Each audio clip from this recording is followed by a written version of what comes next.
இப்போ ரவிவர்மன் எடுத்துக்கிட்டிங்கனாக்கா இங்கே நிறைய படம் பண்ணிகிட்டு இருந்தார்.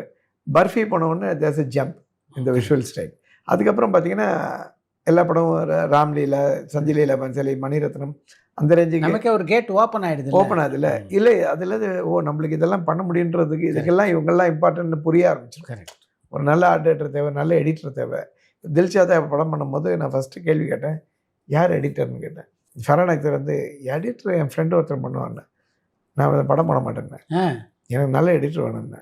ஏன்னே, ஒரு எடிட்டர் என் ஃபோட்டோகிராஃபியை காலி பண்ணிடலாம், நல்ல ஷார்ட் யூஸ் பண்ணாத போடலாம், கொஞ்சம் அவுட் ஆஃப் ஃபோக்கஸ் ஷார்ட் போடலாம். ஏதோ ஒரு ராங் கட் பண்ணாக்க ஒரு ரிதம் இல்லாத இருக்கும் படத்தில்.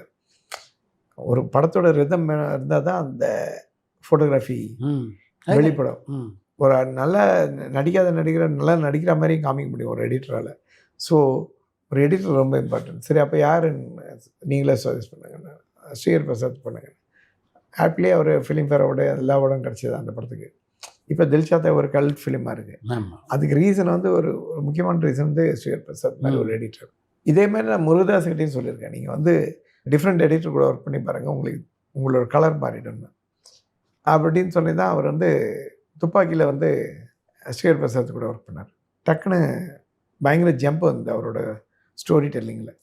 ஸோ நான் சொல்கிறது ஒரு எடிட்டர் மாத்திரம் இல்லை, ஒரு காஸ்டியூம் டிசைன், ஒரு மேக்கப் ஆர்டிஸ்ட், எல்லாருமே டாப் ஆஃப் த லைனில் பண்ணால் தான் ஒரு படத்துக்கு அந்த லுக் வரும். அதில் தான் மணிரத்னம் ஸ்கோர் பண்ணுறாருன்னு, இல்லை சங்கர் ஸ்கோர் பண்ணுறாருன்னு, சஞ்சிலீலா Bhansali score பண்ணுறாருன்னாக்கா the take the best of the best people.